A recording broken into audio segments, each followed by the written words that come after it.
Hoy, está en tu casa una vez más, Señor, gracias. Estamos en el último domingo del año y queremos escuchar, y como se daba al principio, recibir de tu palabra para el beneficio de nuestras vidas. Así que, Señor, te pido que nos des de la gracia para predicar en el nombre de Jesús, y gracias para el que va a recibir el mensaje. En el nombre de Jesús. Amén. Y amén. Abra su Biblia, por favor, en Juan capítulo 21, versículo 24 y 25. Lo va a tomar como base para el tema de hoy, que pues aparte de que vamos a tener la Santa Cena, creo que es bueno recordar un poco de lo que es estas fechas. Yo sé que a muchos hogares no les gusta adornar, otros adornan hasta de más. Hemos visto hogares por aquí mismo con demasiadas adornos y se ven muy bonitas las calles. Para otros no les es importante, para otros pues consideran que no es bueno. Pero sin embargo, estas fechas siempre debemos recordar no el adorno, sino el evento en sí, que históricamente no es el 24, pero que sí ha marcado la historia totalmente. Así que en Juan capítulo 21, del 24 al 25 dice: este es el discípulo que da testimonio de estas cosas, y escribió estas cosas, y sabemos que su testimonio es verdadero. Y hay también otras muchas cosas que hizo Jesús, las cuales se escribieran una por una. Pienso que ni aún en el mundo cabían los libros que se habían de escribir. Amén. Bueno, el mensaje de hoy, del pesebre a la victoria. Vamos a recorrer la vida de Jesús, porque Navidad no es el adorno. Habrá muchos adornos en tu casa, si es que los pones, pero si hay pleitos, gritos y todo eso, pues qué fea Navidad. Hay hogares que no decoran, pero hay armonía, hay sencillez. Y sobre todo, si está Cristo en esa celebración, y sobre todo en tu vida, tú tienes una Navidad no el 24, tienes una Navidad todos los días, porque la Navidad es Cristo. Hombres como Mahoma, que nació en el 570 y falleció en el 632. Confucio, el padre de la confusión, diría una... ¿Sí supieron de eso? Que una Miss Universo dijo: ¿usted sabe quién es Confucio? Y se dice padre de la confusión. A ver cómo sí es cierto. Confucio nació en el 551 y murió en el 479 a.C. Sócrates nació en Atenas en el 470 y murió en la misma ciudad en el 399 a.C. Platón en el 427 a.C. y falleció en el 347 a.C. Un poquito más modernón es el asunto. Mahatma Gandhi nació el 2 de octubre del 69 y murió en 1948 a los 78 años. Porfirio Díaz nació el 15 de septiembre de 1830 en Oaxaca, y falleció en Francia, allá en mi casa, el 2 de julio de 1915. Martín Lutero, el reformador, nació el 10 de noviembre de 1483 y murió el 18 de febrero de 1546. Adolfo Hitler, como lo conocemos, nació el 20 de abril de 1889 y murió el 30 de abril de 1945, según la historia. Martin Luther King nació 15 de enero de 1929 y murió en el 68, según este dato. Ahora, estas fechas nos hablan del tiempo del ser humano, de que somos personas finitas. Y la historia bíblica nos hablan de diferentes fechas. ¿Nos da una fecha de nacimiento exactamente? No, pero nos dice que un día nació el Redentor en la tierra, nació Jesucristo. Y sabemos que Jesús murió, pero al tercer día resucitó, y sabemos eso porque está demostrado, y aunque no hay un resto humano, porque todos los mencionados tienen un lugar, no sé si es un nicho, no sé si es una lápida, no sé que no existen bajo tierra o tengan las cenizas por ahí. Como mucha gente, ya ve que hay mucha gente que para todos lados lleva la ceniza del pariente. Y hoy en día hasta la del Chihuahua lleva la ceniza. Ayer estaba viendo un programa y llega una muchacha yo pensé que era una rata, pero era un chihuahua. Dije, y todavía la invitada dice, ahí está el lugar para tu perrito. Ahí, pues sí, parece allá de aquel lado. No, estaba comiendo en la mesa. Pero es otra historia. Sabemos de la existencia de Dios. La ciencia ha querido desacreditarlo.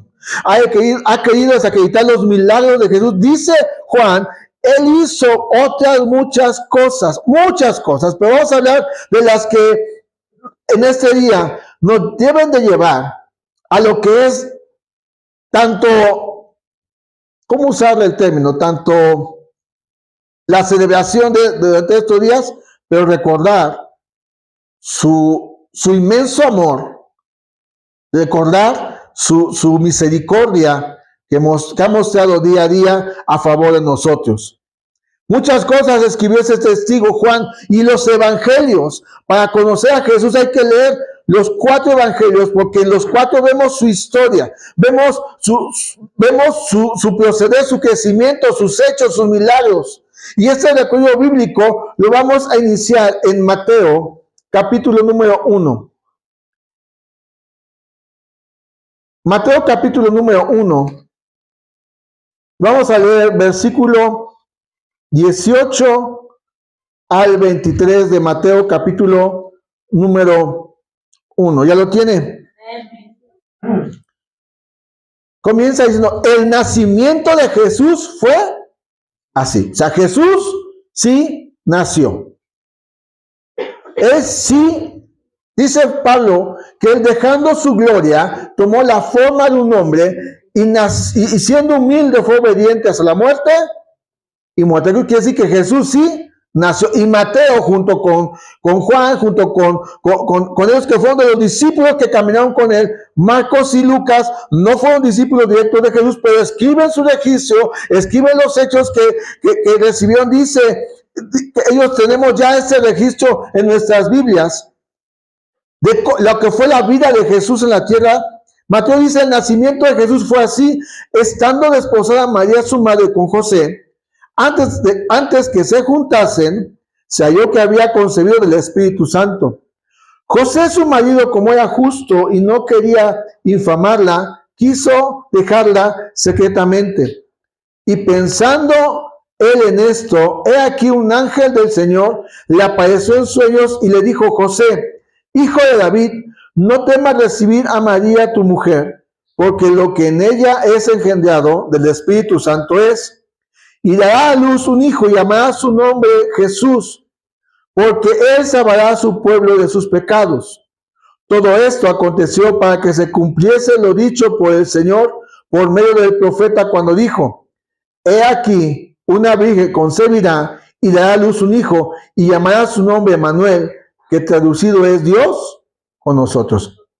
Esta profecía, y de hecho desde el libro de Génesis, se empieza a marcar el plan redentor de Dios para con el hombre. Ahora, solamente porque estamos terminando el año, les voy a poner los versículos en la pantalla, pero no se confíen, ¿eh? Y que ya dejo mi Biblia en mi casa porque el pase es bien bueno. No. Vamos a poner 2 versículos en la Biblia. Vamos a poner unos versículos. Su nacimiento primero fue profético, fue profetizado. Ya leímos este pasaje, ponme las citas. Por tanto, dice en Isaías 7:14, por tanto el Señor mismo os dará señal. He aquí que la Virgen concebirá y dará a luz un hijo y llamará su nombre. Lo mismo que registra en Mateo. Todo esto aconteció para que se cumpliese lo dicho por el Señor por medio del profeta. ¿Cuál profeta? Isaías. Isaías 7, versículo 14, está lo que ya Dios había dicho en el Antiguo Testamento. Dice Isaías 9:6, porque un niño nos es nacido. ¿A cuánto le dan alegría que nazca un bebé? ¿Sí? ¿Sí, Gloria? Ahí por el 7, ¿qué decías? Óptimas. Ya échale porras, echa porras, ¿eh?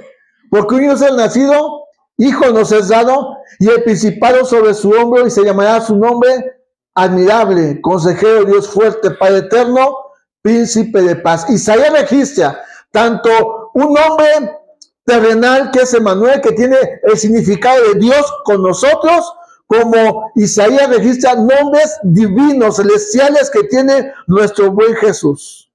Digo, yo sé que para muchos, no sé si hay algún Jesús por aquí, pero ponle Jesús. ¿Y cómo le decimos? Chucho, Chuy. Y si es Jesús, la Chuya, Chucha. Y se nos olvida que el nombre de Jesús es poderoso. Y Isaías dice, su nombre es admirable porque no hay otro como él. Es consejero porque hasta hoy en día nos aconseja a través de su palabra. Es Dios fuerte porque nadie puede, ni tú ni yo pudimos decir a su amor. Nos venció su amor, su misericordia. Es Padre eterno porque el Padre envió al Hijo para darnos salvación y vida eterna, y es príncipe de paz. ¿Cuántos tienen paz en su corazón? ¿Cuántos tienen paz en su matrimonio? Ah, caray. Porque eres el príncipe de paz. Imagínate, estás cenando lasaña. ¿Qué otra cosa les gusta? Lomo, pavo. Los típicos romeros que no me llegan en diciembre y completos en la mesa. Dios del cielo, estás celebrando Navidad. Por eso te falta Cristo en tu vida. Porque si vas a estar de pleito, de resentimiento, de enojo, y, ay, te deseo feliz Navidad, mejor no me dices nada. El nacimiento de Jesús fue profético, menciona sus nombres proféticos, divinos, lo que él hace lo sigue haciendo hoy en día. En Miqueas capítulo 5, versículo 2, ponme la otra, por favor. Proféticamente se habló del lugar.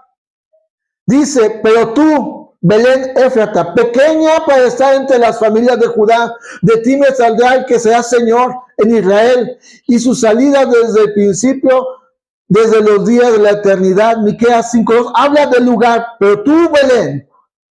Y en Mateo capítulo 2, versículos 5 y 6 dice, ellos dijeron, ¿quiénes dijeron? Los famosos magos.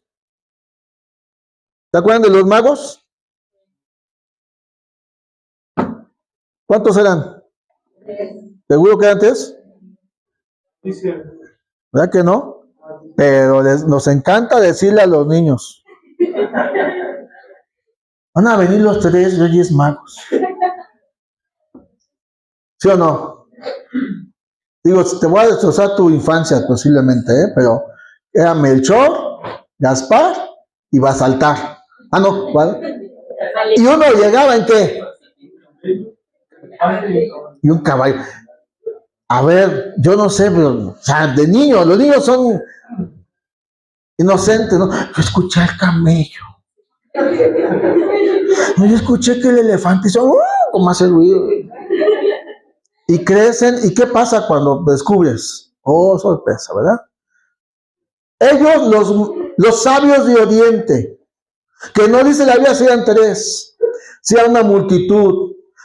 O sea, la religión popular dice, son 3 porque dieron 3 presentes. ¿Y tú qué sabes si otros 4 o 5 dieron lo mismo?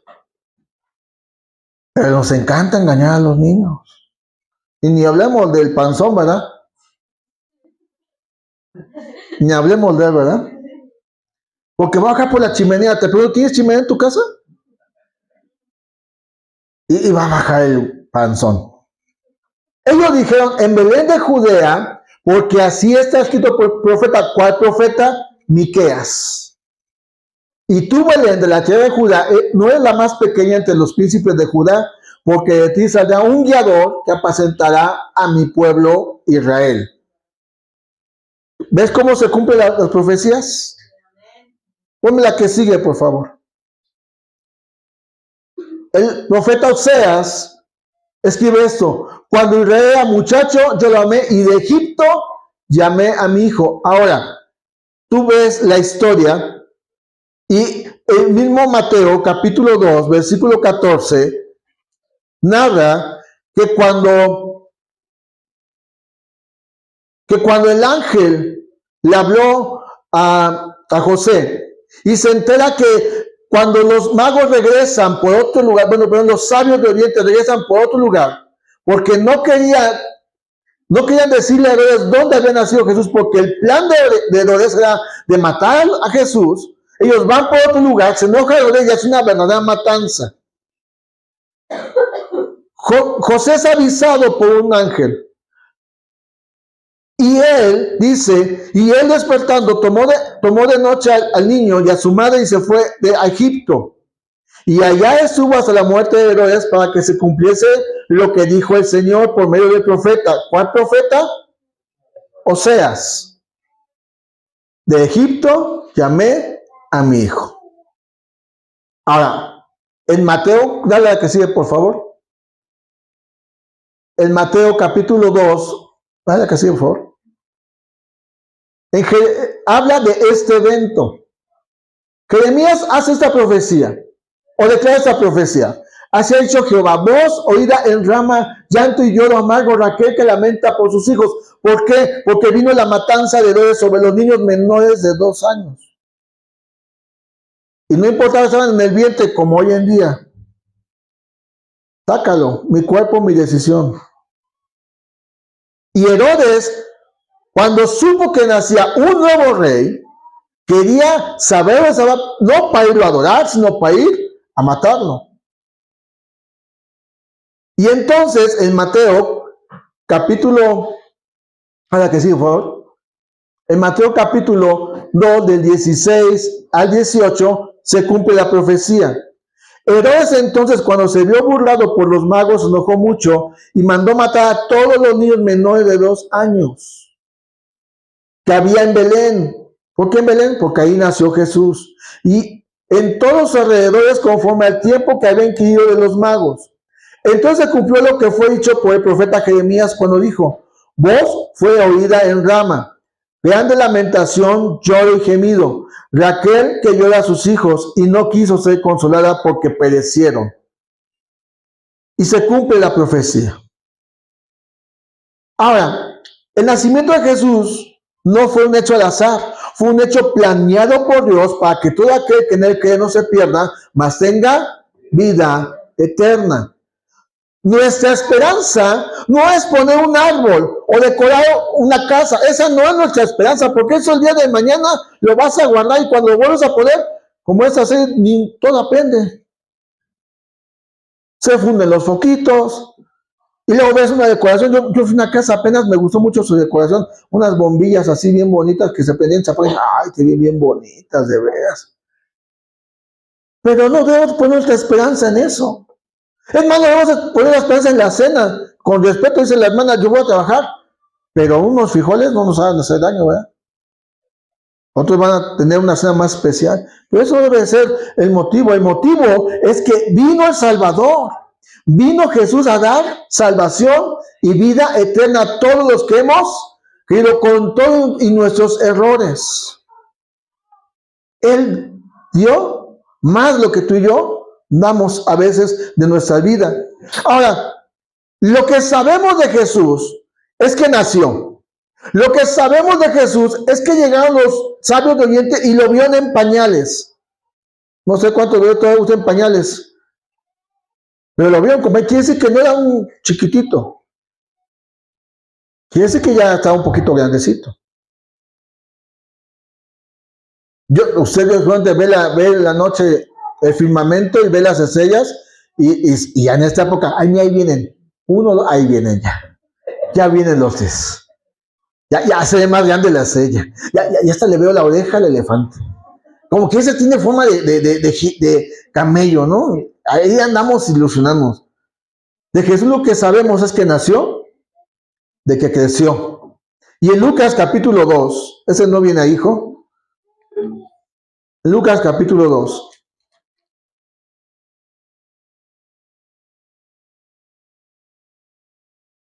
Lo que sabemos de Jesús es esto, versículo 41 y 42, y de ahí pasamos al 52. Dicen, iban sus padres todos los años a Jerusalén en la fiesta de la Pascua, Y cuando tuvo 12 años, subieron a Jerusalén conforme a la costumbre de la fiesta. Papás, ¿qué aprendemos de aquí? ¿Qué podemos aprender de este versículo para nuestros niños? Que los padres todos los años, culturalmente y religiosamente, subían a celebrar la Pascua, la fiesta. Decía Silvia, vamos a hacer una fiesta para el Señor. Todos los domingos son días de fiesta para el Señor. Pero si a tu niño no le acostumbras a buscar al Señor, cuando llegue a 12 años, no te des de topes en la cabeza después. No quieras quererlo traerlo luego. Porque si tú lo traes cargando, es porque sabes que es el mejor lugar. Si tú lo presentas delante del Señor, cargándolo, sabes que tienes un compromiso con el Señor. Y los padres durante 12 años, hasta ahorita vemos aquí, Jesús todos los años subía con sus padres a darle gracias al Señor, a celebrar una fiesta. Y dice en el versículo 52, y Jesús crecía en sabiduría y en estatura y en gracia para con Dios y los hombres. Con respeto, con mucho respeto lo voy a decir, pero usted sabe que están las figuras ¿de qué materiales? De yeso, ¿verdad? Yo le platicaba a mi esposa, a mis hijos, mi abuela materna, que era bien católica, no, hombre, lo que era el 24 era arrullar al niño. Y hacíamos el rosario. Y yo nomás veía al chamaco y no se le cerraban los ojos. Y yo, ya duérmete, por favor, que quiero cenar, quiero ver los juguetes, que me tengo Santa Claus. Y ahí estábamos mi primo y yo, duérmete ya. No se dormía. Y luego, ¿qué hacemos? ¿O qué se hacían? ¿Qué hacíamos yo, mi familia y yo? A vestirlo, ¿sí o no? Los famosos nacimientos. Y ya ponían al niño ahí, al muñequito ahí. No me acuerdo si era hasta el 6 de enero, que ya lo quitaban. Y luego hay que vestirlo, dependiendo, no sé, no quiero ser grosero, si es el gusto personal o no sé, al muñeco lo vestían y lo ponían ahí, y ahí se quedaba todo el año. La tradición popular dice que es el niño. El niño creció. El Salvador creció. No sabemos nada de los 12 años adelante, pero hay una película mexicana que habla de que el niño Jesús le gustaba pajaritos y los muñecos los volvía de verdad. Eso es lo que cree, o eso es lo que inventó el ser humano. La Biblia es la palabra de Dios, y si no nos marca nada de los 12 años hasta los 30 años, es un misterio que tú y yo no tenemos que investigar. Lo que tú y yo debemos aprender es que el niño creció con ¿cuál propósito? Cumplir un ministerio. Ponme la que sigue, por favor. Déjate, por favor. ¿Cuál fue el ministerio de Jesús? Bueno, vamos a Marcos. No está el versículo ahí, hijo, no te preocupes. Marcos capítulo 1.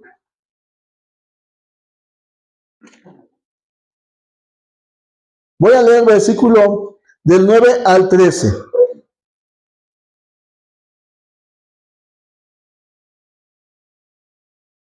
Aconteció en aquellos días, ¿cuáles días? Bueno, al principio del Evangelio de Marcos se habla de la predicación de Juan el Bautista y de que él hablaba del Evangelio, predicaba el Evangelio, los llamaba a arrepentimiento, le decían, arrepiéntanse de sus cochinos pecados.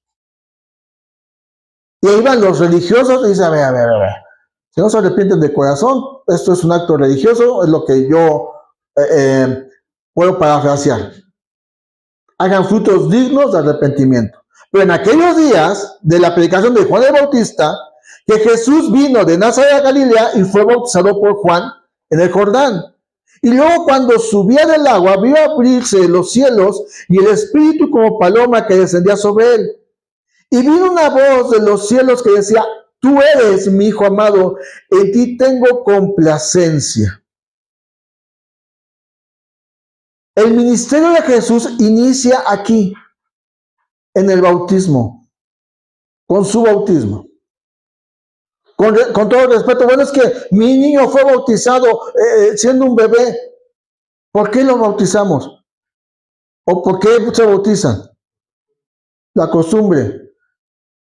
Pregunto, ¿verdad que Sophie es un angelito? ¿Verdad que Emily es un angelito, Ángel? ¿Verdad que Oliver es un angelito, Toño? Porque la costumbre es bautizar para que se le caigan los cuernos. O es un ángel o es un demonio.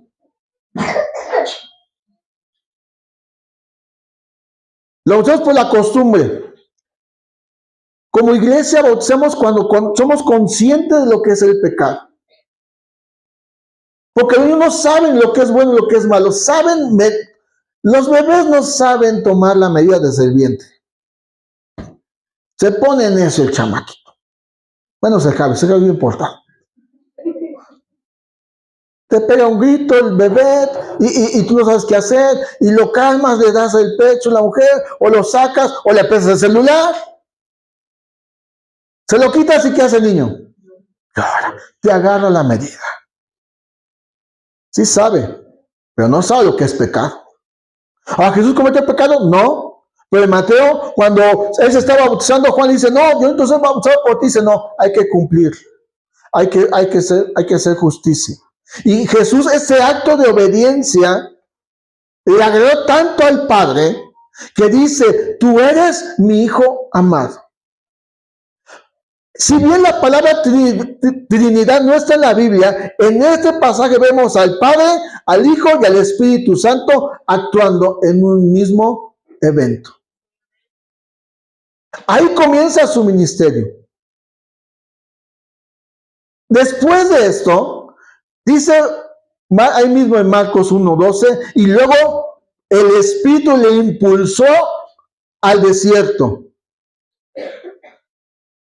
Y estuvo ahí en el desierto, y era tentado por Satanás, y estaba con las fieras, y los ángeles le servían. Tú puedes leer esto en Mateo y en Lucas, cómo fue llevado por el Espíritu al desierto, y fue tentado por el tentador.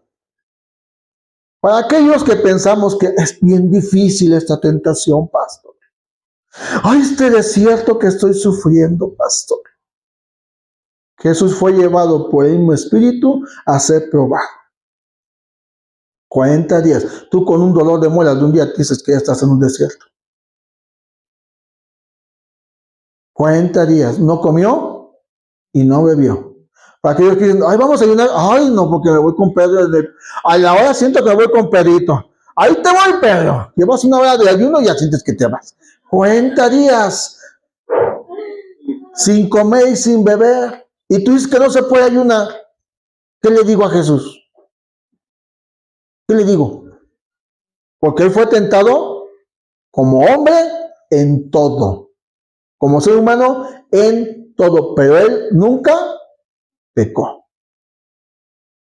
Y después de esto, inicia su ministerio. Dice en el versículo 14 de Marcos 1. Después que Juan fue encarcelado, Jesús vino a Galilea predicando el evangelio del reino de Dios, diciendo, el tiempo se ha cumplido y el reino de Dios ha acercado, arrepentíos y creed. ¿Dónde ves el mensaje? Acepta a Jesús y vas a ser millonario.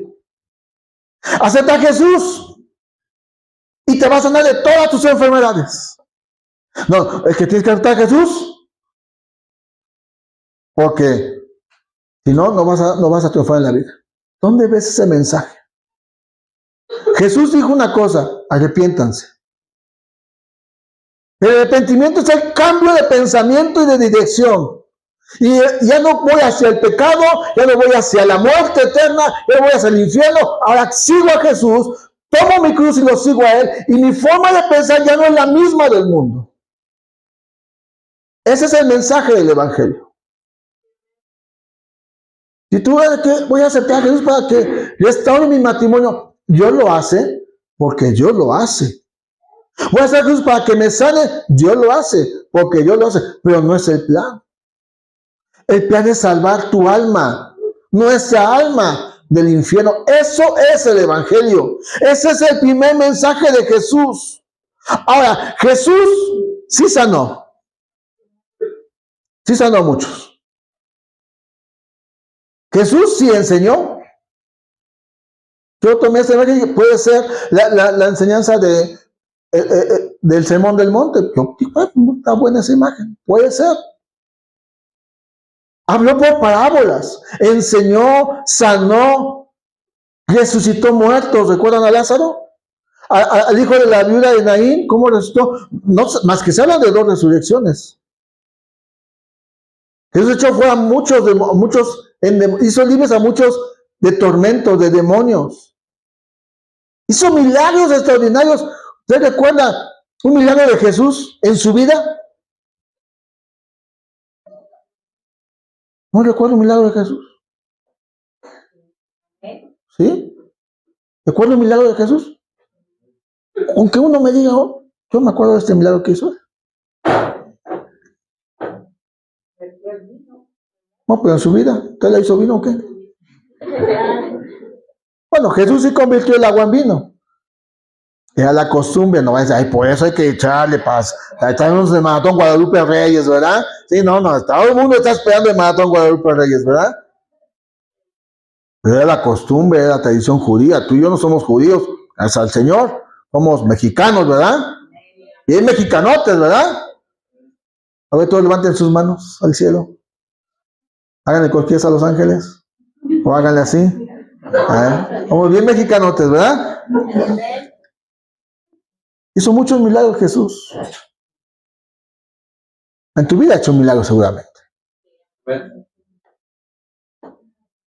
Nada más que a veces nos da pena testificar un milagro. Y no entiendo por qué nos da pena testificar un milagro. Decir, oye, Dios esta semana me guardó de un asaltante.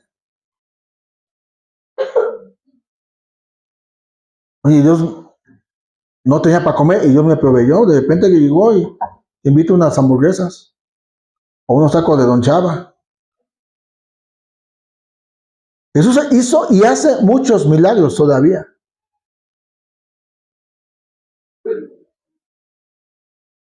El volver el agua en vino fue uno de esos. Sin en cambio, y sin decir que esto, el enseñar, el sanar, el estar muertos, el echar fuera demonios, no son importantes, en 2 versículos podemos centrar lo que fue el ministerio de Jesús. Así ponme el versículo, por favor. Porque el Hijo del Hombre no vino para ser servido, sino ¿para qué? Servir. Y para dar su vida en rescate. Fíjate cómo dice, por muchos, no por todos, ¿eh? Porque no todos han creído el Evangelio. Pero vino, ¿a qué vino? ¿Y a cuántos nos gusta servir? ¿A cuántos nos gusta vernos en la lista? ¡Ah! Me toca a ustedes. Gloria al Señor, estoy en la lista. ¡Yes! Y no 1, 3 veces. No que, otra vez. ¿Qué no hay otro? ¿Qué no hay otra persona que lo pueda hacer? Oye, ve a visitar a tal persona. ¿Yo? Pero usted es el pastor. Usted tiene que ir. Oye, ¿por qué no vas a ir por tal persona? Ay, no, ¿qué tal si se me mete lo que te hay dentro? ¿A qué vino el Hijo de Dios? A servir. Y el ejemplo lo tenemos en Juan 13, cuando él lava los pies de los discípulos. ¿Tú crees que olían rico los pies de los discípulos? Ni tus pies huelen rico con tus Andrea o tus Flexi que traen y huelen rico. ¿Tú crees que olían rico esos pies? Ay, me va a ver mi Juanete. Tus garras ahí de los pies que tienes años que no te los cortas. ¿Cómo crees que eran los pies de los discípulos? Y Jesús se inclinó a lavar esos pies. Vino a servir, a dar, para dar su vida Y a ti y a mí a veces nos cuesta dar tiempo para el Señor. Nos cuesta dar fuerzas para servir. No hablemos de la economía, ¿verdad? Nos cuesta dar. Queremos que nos sirvan. Queremos que nos sirvan a nosotros. Y el ministerio de Jesús es de servicio. A eso vino Jesús, a servir y dar su vida. Ponme el otro versículo, por favor. Porque el Hijo del Hombre ha venido ¿para qué? ¿A quién? Date cuenta que Jesús no está perdido, ¿eh? Jesús nunca está perdido. Y estábamos perdidos en delitos y en pecados, somos nosotros. La paga del pecado es muerte, mas el regalo de Dios, más la dádiva de Dios es vida eterna en Cristo Jesús. A eso vino, a salvar lo que se había perdido. Mucha gente que está perdida, tú y yo éramos de esos. Digo, yo sé que Oliver tiene unos padres cristianos, pero no quiere que él sea cristiano.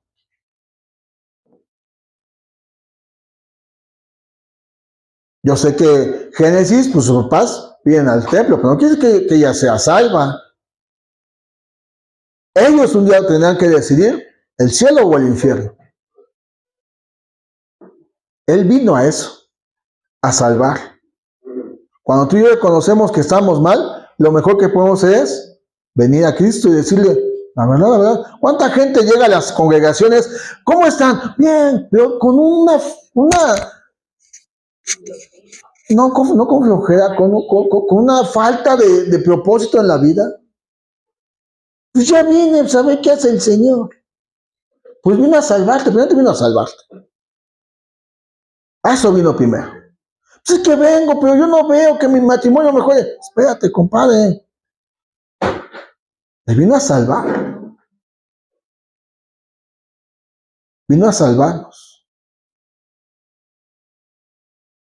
Y nosotros tenemos que darle gracias porque Él tomó nuestro lugar. Porque no lo hizo, o sea, imagínate a Jesús. Es una imaginación, ¿verdad? ¿Tengo que ir a morir por Silvia? ¡Ay, qué hueva! ¿Tengo que ir a morir por esa? No, cabeza dura esto, ¿no? Y sin embargo, lo hizo con pasión. Ponme la que sigue, por favor. Su pasión y su crucifixión. Si no hubiera habido cruz, no hubiera habido salvación. Vamos a Mateo capítulo 26, versículo 1 y 2.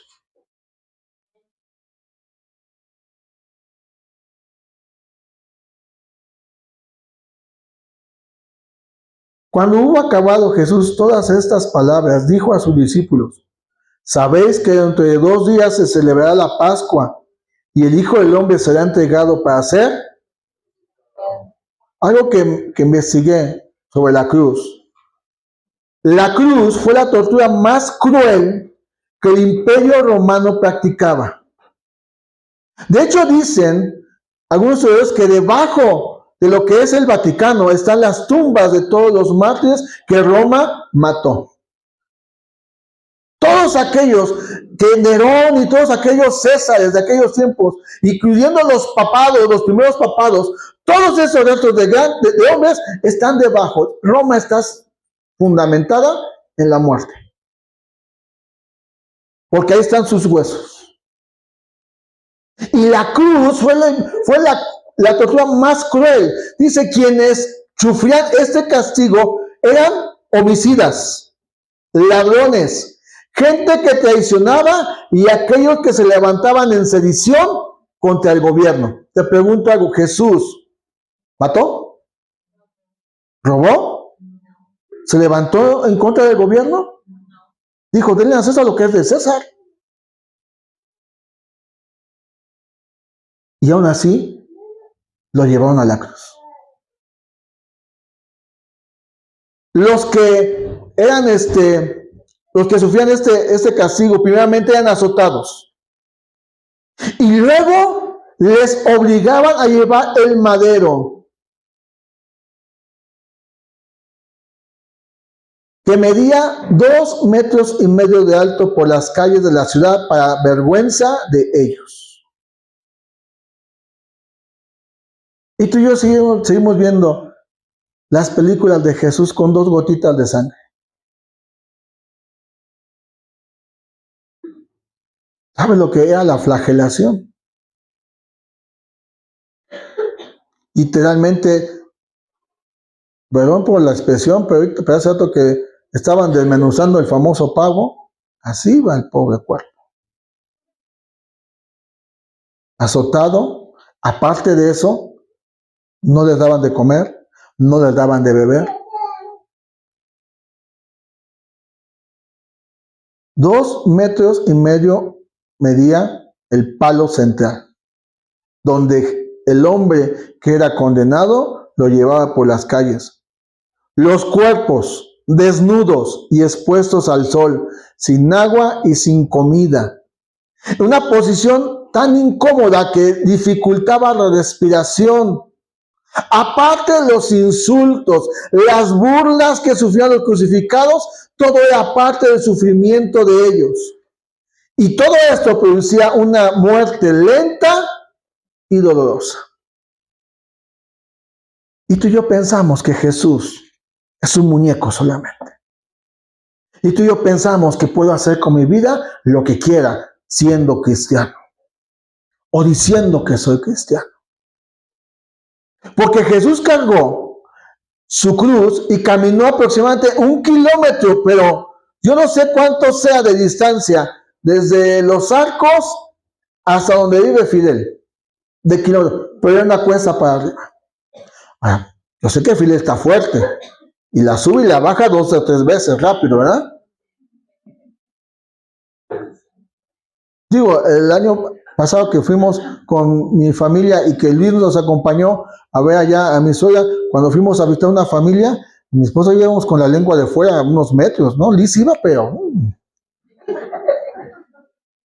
Dice, ves que subo caminando, o sea, ahora imagínate, Liz está sana, está fuerte, Jesús no había comido, Jesús no había bebido agua, Jesús no había dormido, ya había sido golpeado, ya había sido flagelado y todavía caminó esa cuesta para arriba con un solo pensamiento: salvar a los que se han perdido. Salvarte a ti y a mí, como a muchos que hemos creído en el Evangelio, que no éramos los mejores, no éramos dignos de tanto amor, pero Él en su misericordia cargó su cruz, no renegó nada, fue obediente hasta la muerte y muerte de cruz para darnos vida a los que creemos y reconocemos que necesitamos un Salvador, y ese Salvador es Cristo Jesús. Con todo respeto, ayer veíamos una entrevista de un artista y le pregunta el entrevistador: oye, ¿y tú en quién crees? ¿Cuál es tu fe? Dice: pues San Judas Tadeo, y más la Virgen, y pues Dios. Y así mucha gente no sabe ni a cuál irle, cuando hay un solo mediador entre el Padre y nosotros, y es Jesucristo hecho hombre, y que cargó nuestros pecados y que nos llama a poder adorarle con libertad, no dependiendo de una cena, no dependiendo de un adorno, sino dependiendo de nuestra gratitud por lo que Él ya hizo en la cruz por nosotros. Pero aquí no termina, porque podemos decir que cuando Jesús dijo: consumado es, Padre, entrego mi espíritu, inclinó la cabeza y murió. Dice la historia bíblica que cuando murió, el cielo se cerró por 3 horas, estando Él en la cruz. Hubo un terremoto. Y la costumbre era que tenían que romperle las piernas a los que estaban crucificados, por si se caían pudieran salir. Aparte de todo eso, oye, el clavo que llevó Jesús no fue uno de 1,5 pulgadas. No, eran unas groserías de clavos. Tenían que atravesar las manos, la madera, y todavía tenían que doblarlos. Y Jesús en la cruz, poniendo y dando las últimas palabras, cuando dice la Biblia que él ya había muerto, fueron a golpear las piernas. Yo no le rompa ni un hueso, porque proféticamente estaba dicho que ninguno de sus huesos iba a ser quebrado. Dijeron, ya murió. Dijeron, descuélgalo de la cruz, mételo en una cueva, ponle una piedra encima. Y mira lo que dice Marcos capítulo 16.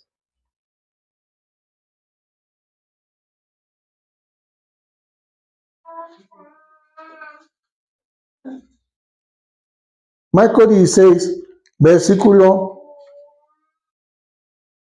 del 1 al 6. Dice la escritura: cuando pasó el día de reposo, María Magdalena, María la madre de Jacobo y Salomé compraron especies aromáticas para ir a ungirle.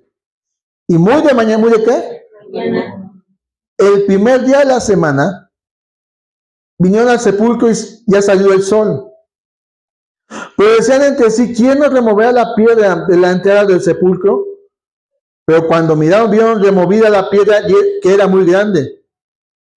Y cuando entraron en el sepulcro, vieron a un joven sentado al lado derecho, cubierto de una larga ropa blanca, y se espantaron. Mas él les dijo, no os asustéis, buscáis a Jesús Nazareno, el que fue crucificado, ha resucitado, no está aquí, mirad el lugar donde le pusieron. No está aquí, ha resucitado. La victoria se consuma en la resurrección de Cristo, y la verdadera predicación del Evangelio se centra en el hecho de que Jesucristo venció la muerte. De modo que nosotros que hemos creído tenemos victoria sobre el pecado, sobre la muerte, y recibir bendiciones de la vida aquí mientras estamos en la tierra. Él venció la muerte. Él venció el pecado. Su cuerpo no está en la tumba, todavía está ahí como parte del turismo de Jerusalén, pero él no está. Los demás, los que mencionamos al principio, tienen su nicho, tienen su lápida, tienen su fecha. Están los huesos ahí, o el polvo que esté ahí. Pero Jesús no se ha encontrado nada, porque Él está vivo, porque nuestro Dios está vivo. Él vive por los siglos de los siglos. Él venció. La muerte no pudo detenerlo, el pecado no pudo vencerlo, la tentación no pudo derrotarlo, y por lo tanto tú y yo podemos vivir en victoria, porque Él ya venció. Al resucitar Jesús, se demuestra el poder de Dios.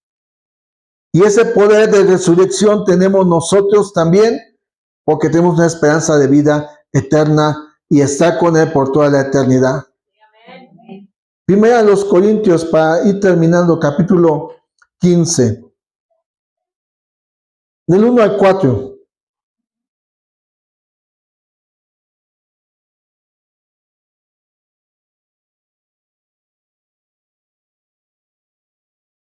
Primera Corintios capítulo 15, del 1 al 4 dice: además os declaro, hermanos, el evangelio que os he predicado. El evangelio consiste en las buenas nuevas de salvación.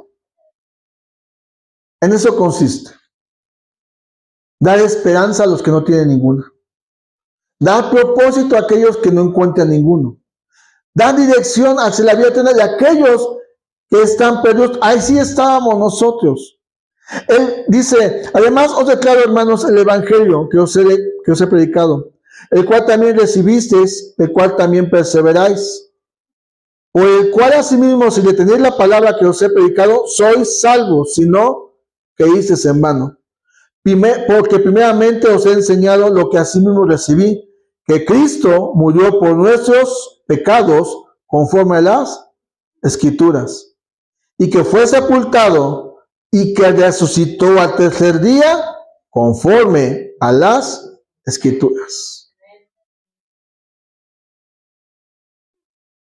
Va a celebrar Navidad. Celebra la vida que Cristo te está dando.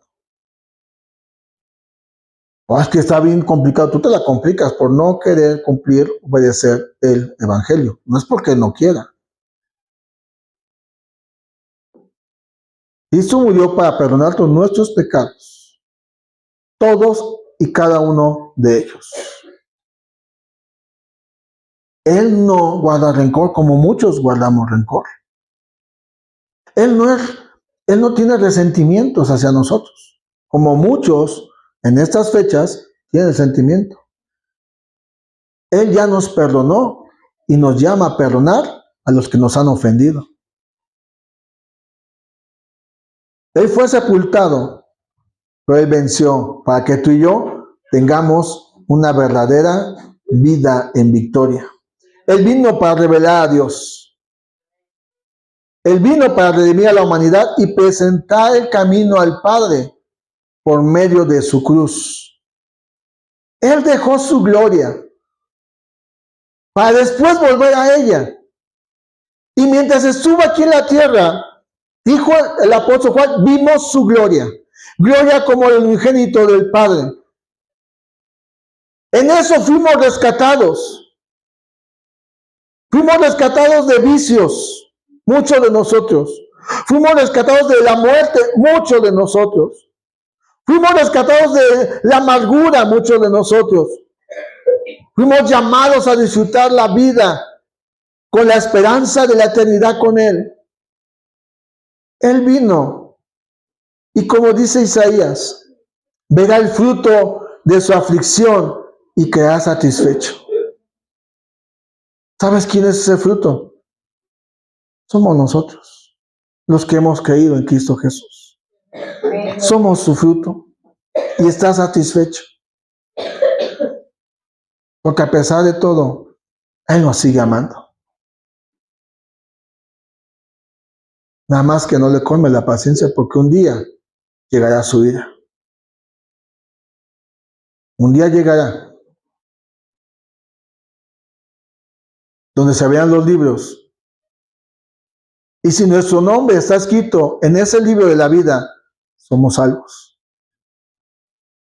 Pero si no está, estás condenado. Jesús dijo, todo aquel que cree, ya es salvo. El que no cree, ya ha sido condenado. No será, ya ha sido condenado. Así que tienes dos posturas, iglesia. Celebrar Navidad como una tradición humana o celebrar el nacimiento, la redención y la victoria del Rey de Reyes. Tienes dos. Hoy puedes decirle al Señor, necesito en mi vida, no para que me arregles mis problemas, sino para que me des vida eterna. Porque muchos buscamos a Jesús cuando tenemos el agua hasta el cuello. Cuando dice hoy, y el salmista, cuando dice hoy, no endurezcas tu corazón. Y si ya somos salvos, lo que tenemos que hacer es obedecer el mensaje de Dios. Es lo que tenemos que hacer. Él ya nos dio la victoria. Por muy fuerte que sea la tempestad, en la barca está Jesús. Te está acompañando, nos ha acompañado estos días de este año 2025. Que tú y yo nos compliquemos la vida, bueno, es porque somos medios cabezas duras. No voltees a ver que tienes a tu lado, para que esa fue para ti. Pero hoy podemos mejorar. Hoy podemos cambiar nuestro futuro. Y si somos salvos, hoy podemos renovar un compromiso con el Señor, que va a ser a través de lo que es la Santa Cena. Dame por favor lo que es. ¿Me traes por favor lo que es?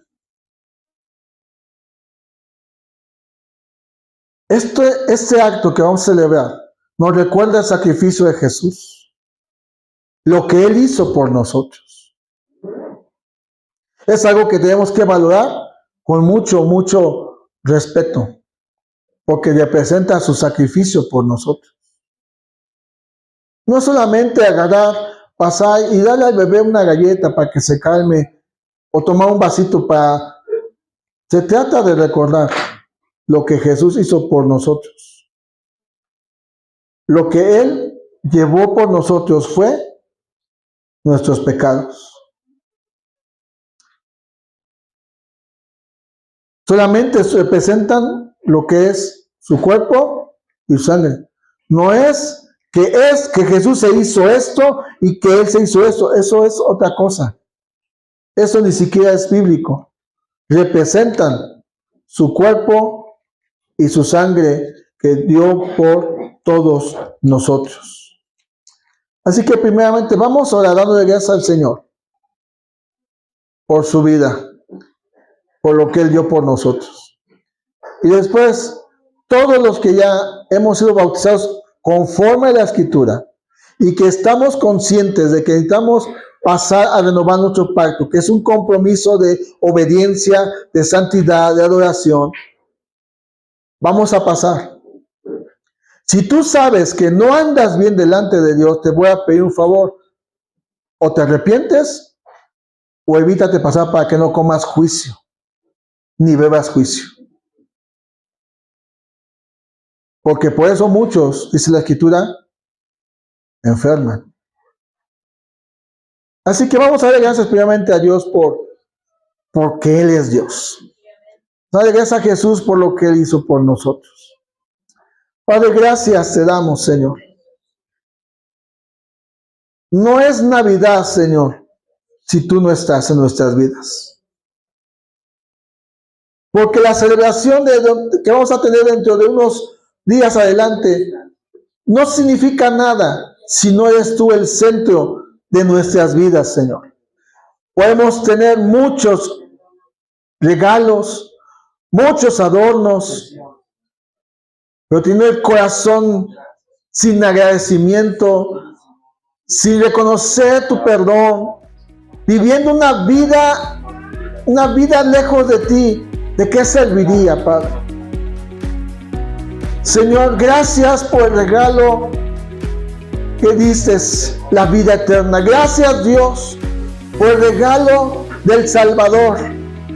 Gracias, Jesús, por el regalo de la victoria que hoy podemos disfrutar en ti.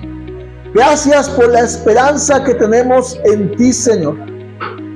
Gracias, Padre, por tu bondad, tu misericordia. Gracias, Señor, por dejar ese trono para nacer en un pesebre,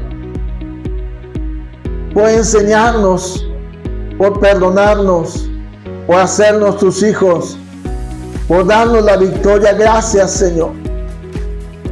No tengo más que agradecerte, Señor,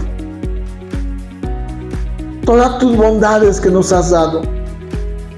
Te doy gracias, Señor, por tu sacrificio, que vamos a recordar, Señor, por medio de participar en lo que tú instituiste, que es la cena, tu cena, la Santa Cena, Señor. Solamente es una galleta, es un jugo que representa tu cuerpo lacerado, mutilado, por amor a nosotros, a todo aquel que ha creído en ti. Una sangre derramada que tiene el poder de limpiar multitud de pecados. Los más horribles pecados tú los perdonas. Y te doy gracias, Señor, porque hoy podemos participar de esto. Yo te pido, Espíritu Santo, que si algunos estamos aquí, reconocemos, Señor, se reconoce que nos falta un poco más, tú nos perdones. No queremos participar de comer juicio, Señor. Examínanos, Dios. Y nosotros mismos nos examinemos para no ser culpados del cuerpo y de la sangre de Jesús. Que aprendamos a discernir lo que es este evento, para no caer enfermos, para no perder o ser juzgados, Señor, para no recibir castigo. Pero si tú nos perdonas, Señor, si confesamos nuestros pecados, tú eres fiel y justo para perdonar nuestros pecados y limpiarnos de toda maldad. Padre, que todo aquel que vaya a pasar tenga libre su conciencia, limpia su conciencia y podamos participar todos, Señor, de este evento para la gloria de tu santo nombre, porque todo eso lo hacemos en memoria de ti. En el nombre de Jesús, bendice estos elementos, purifícalos, Señor, y que, Señor, renovemos nuestro compromiso contigo a través de ellos. Amén. Pueden ir pasando, primero del lado donde está Silvia, pueden ir pasando poco a poco, todos los que ya son bautizados. Ponme por favor el canto de gracias, por favor.